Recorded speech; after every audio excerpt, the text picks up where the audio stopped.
up, y'all? You are tuning in to Adulteen. My name is Zoe Trask. I'm 20 years old, and I currently attend Xavier University of Louisiana. For this podcast, I want to dive into the awkward phase between 18 and 21, my generation. In this era of life, our voices are often ignored, and we're always pushed to the side, but not on my watch. So keep listening to find out more about us. Today, I have my very first special guest. Her name is Mari Forbes. She's a very close friend of mine. She's a business management major, and she's 20 years old as well. So, Mari, tell them a little bit about you. Hey y'all, I'm Mari. I'm originally from the Dallas area. As Zoe said, I'm a business major. I just be chilling, really. There's not much to say. Tell me where you're from. I just said I'm from the Dallas area. And what year you're born? Oh, 01. Right. Born in 01. Okay. So, the first topic I want to dive into is film and TV. How does that affect our generation? Why is it so important? So, I know for one, we definitely were into a lot of childhood films. So, Disney is the biggest one, right? So, what kind of shows were you watching on Disney? I was watching everything. I'm going to be very honest. I was watching everything. Everything until, up until Austin Alley. When Austin Alley aired, or, midway through, I watched everything before that. Mm-hmm. Hannah Montana, That's So Raven, Wizard of Waverly Place, you name it. Mm-hmm. I was watching it. So, which ones were your favorites, you would say? Off the top, it would have to be That's So Raven, The Proud Family, Hannah Montana, and probably Wizards of Waverly Place. Oh, yeah. Yeah. Oh, Good Luck Charlie was there, too. Good Luck Charlie. What about Sweet Life of Zach and Cody? Sweet Life? That one. On Deck? I like On Deck better than Sweet Life. Really? Weird, I know. But I did. I don't know. Okay, so why do you like those specific ones? Do you think there's a common theme? I know I liked a lot of, That's So Raven or Wizards of Waverly Place because I was into, magic and, right. that type of stuff. Mm-hmm. And then I think I liked the Hannah Montana because, it was a double life and she could, it was, this awestruck moment. She was a superstar, but she was an actual person. Right. So, I don't know. Maybe there's some similarities to it, but not really. I just liked them because they were funny. They catered to me. Yeah. So they catered to you. What do you mean by that? I mean, as a kid, they made jokes that were funny. Even though now I probably wouldn't laugh at them. Or I'd be like, that was so whack. But, yeah, I don't know. Do you find them to be, relatable? In some... rewatching them now because of Disney Plus, in some ways, sometimes, because it's I'm going through what that main character went through. Mm-hmm. But it's I'm doing that at their age or older than them now. Mm-hmm. What the character's supposed to be. So as a kid, it was yes, it was relatable, but it was mainly just funny and this is what to look for or what to aspire to. Mm-hmm. Yeah. So do you think that those shows kind of glamorized what high school would be like, or what school life is in general? Absolutely. Honestly, I don't even know if it glamorized it. I think it just either dumbed it down to where it was it's nowhere near this, or glamorized to where it's absolutely nowhere near this. Mm-hmm. And so everyone's expecting high school to either be the jocks, the cheerleaders, and all this stuff so super cliquey, but it's not. Or you expect to have that main bully and you have this ultimate rival, and it's not. So it's it was definitely a learning curve when I actually got to high school and realized it's not like TV. Mm-hmm. Mm-hmm. So, given that, given how it's so, joyful, it doesn't seem real, reality. So, right. Given that contrast between, fantasy and reality, how would you apply that to your life? I think everyone likes the storylines of a TV show because they're stories, they're not actual life. Right. So you try to have some type of story-like effect to your actual life, but in the end we all know that life is, we only get one of it, and then two, it's not a story, it's real. So you can't just rewrite or go back in time to change something. So I think TV gives us that motivation to do it the way we want to do it the first time. And so we wouldn't have to be like, oh, I wish I could go back and do this, or I regret doing this. Right. And to add on to that, you know, with facing reality, what about those Disney Channel stars themselves? Like, you notice how they kind of have a theme of a loss of innocence when they get older, and they have to prove their adulthood. They have to prove that they're not, you know, the fantasy of, you know, Hannah Montana anymore. Like, why do you think that is? I think, especially for the Disney stars of our childhood, I think it's mainly because like Disney had such a weird setup with their Disney stars. Is like you would get your own TV show, or you would get your own TV show, and then somewhere in the middle of that like run, you'll get your own little DCOM, your Disney movie, and then like you'll be signed to a record label. You have your own little music. Like everyone was doing that same pattern on Disney at that time. Right. So with everyone doing that same pattern, I think one, it got boring. And then two, as actors in the business outside of Disney, people only knew them as Disney. So I think it was a way, once they got out of that Disney phase, they had to prove that they're not just Hannah Montana, or they're not just Alex Russo or whoever. So it was like, I think the reason why they exert or just exaggerate the fact that, oh, I'm actually an adult, like, and actually do stuff, I can get in trouble, I want to get in trouble, is so they have something else on their record besides, I'm this innocent Disney star. Right. Yeah. Right. So let's dive into more kind of adult films, but we were still watching them because our parents put them on. So, like, the biggest channel I remember, you know, watching when I was at least, like, around, like, 10 and up, I was watching BET. Ooh, you know, we were both watching it. So, you know, we grew up in a black household. BET was always on.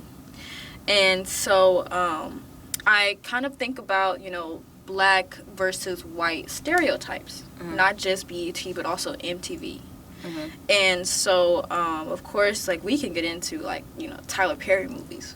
Ooh, you know? Girl, it's so funny because, like, growing up on them and going to the movies to watch them is like, oh, I'm going to do this, I'm going to do that, right. Blah, blah, blah. And it's like, they're, you know, when you're little, you don't recognize the themes of them.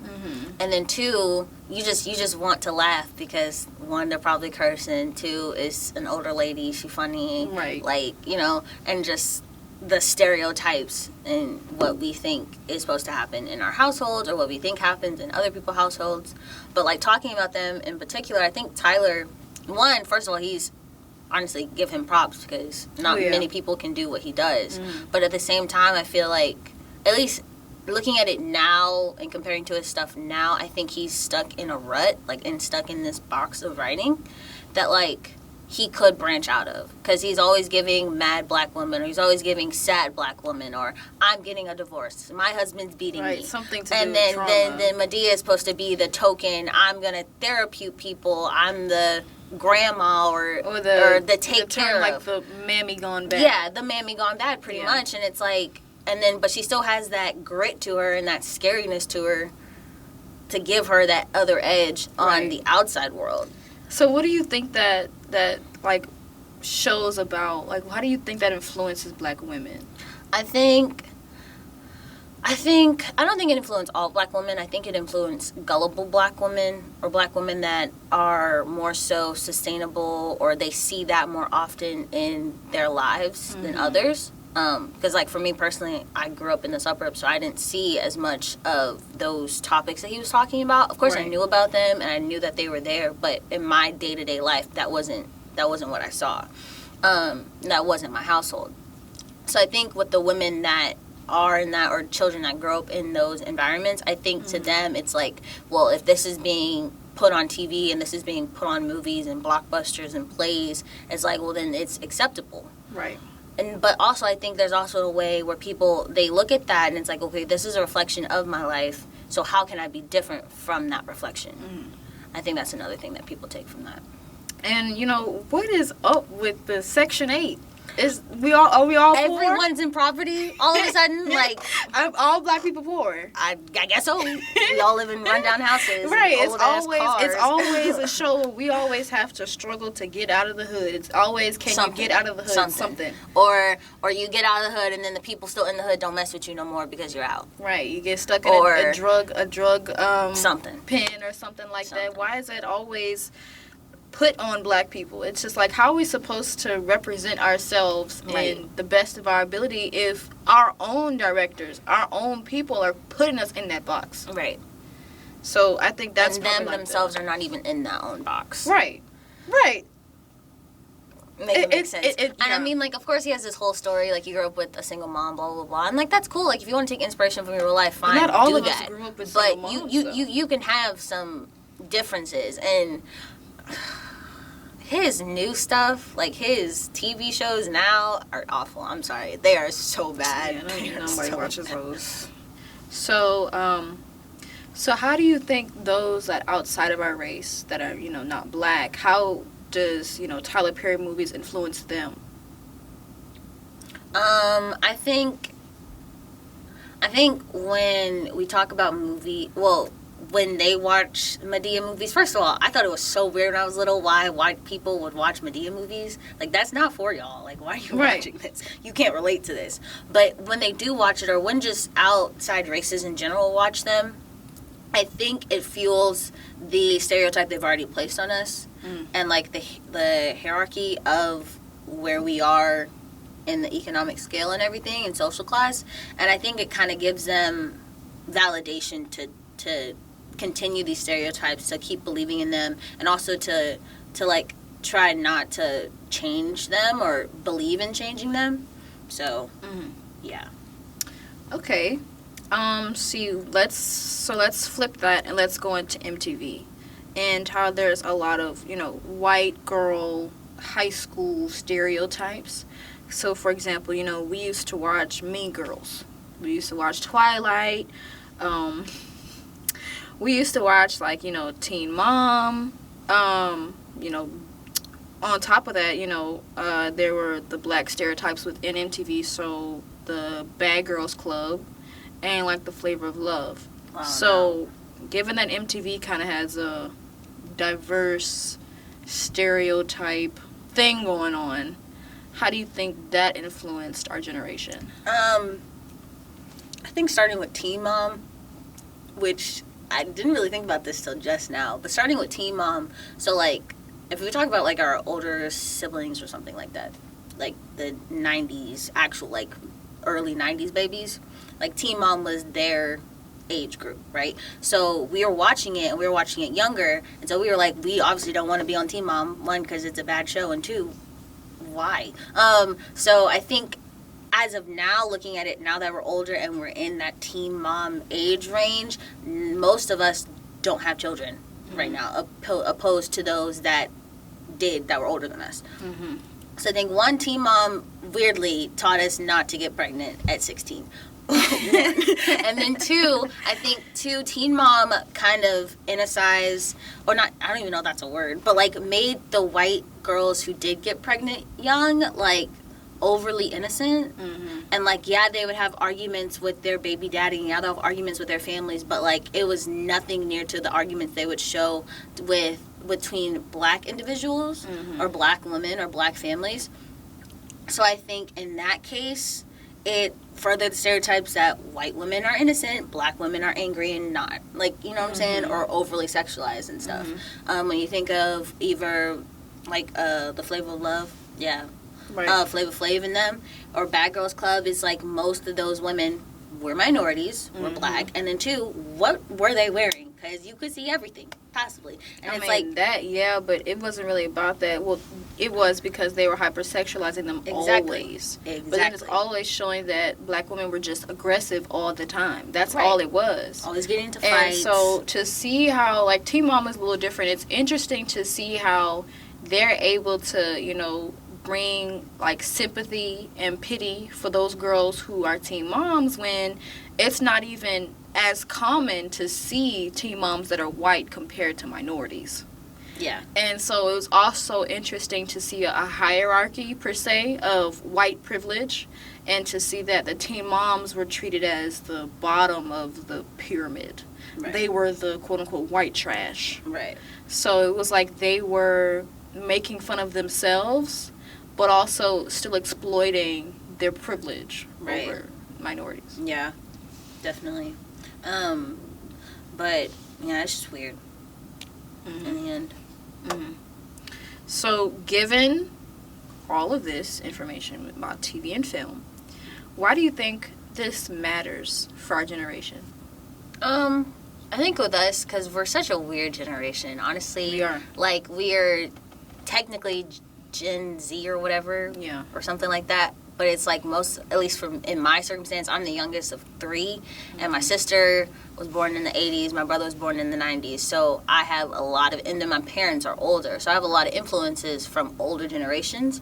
So it's like, it's a weird generation, one, because we're at the end of a millennial and we're starting a millennial, and then we're grown up in this technical age. Like, we still remember VCRs and stuff. Yeah. And like, it's we like, were there for the evolution. It exactly. was like VCR, we were there, and it's like we digital. remember CDs.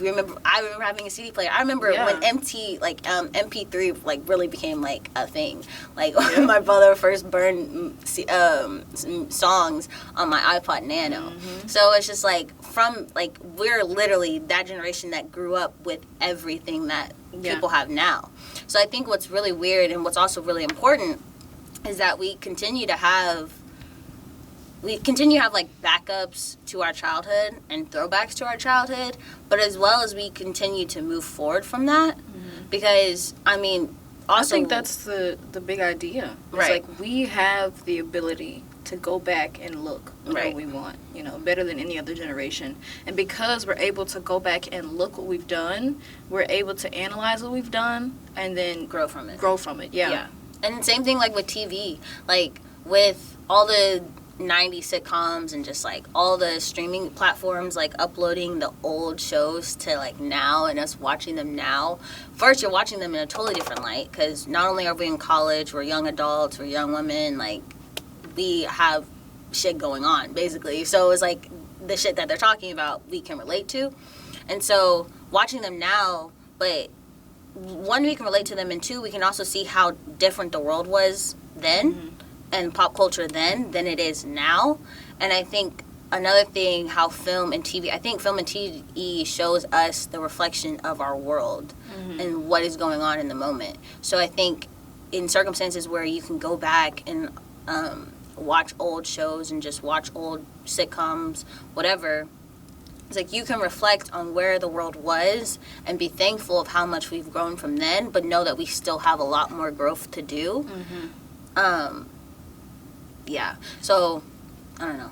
Yeah. And I've noticed, like, when we watch kind of our old childhood films, it's always, the common thing of the underdog is, or like overcoming Cinderella. Yeah, like overcoming their battles and things like that. How do you apply that? Like, do you use that for your real life, or? Weirdly, I think that I do, but I think I do it on such a subconscious level that, like, I don't even know that I do it until I, like, actually think that I do it.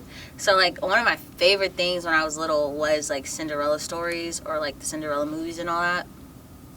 I don't know why. I like her being this, like, mouse in a box, and you have this angry cat always telling you what to do, taking your food, yada yada yada, threatening you, and eventually you're like, bump that, let me break out of this box. And they break out the box, and then they they do what they want, and they live from themselves, and like they don't take anything from anyone. So I don't know, I've always liked those, and I've always admired those. So I think relating it back to my life now, I think I was so used to, as a kid, one, being the youngest, and then two, just applying pressure to myself that I probably didn't need to apply, but also was just kind of implied at the same time with the dynamic of my family.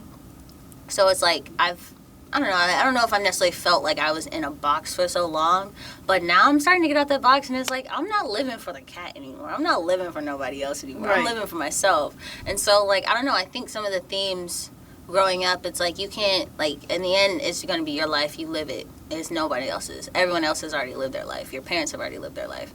So I think partaking from what I've watched as a kid and what I even still watch now, I mean, yeah, are those type of lessons.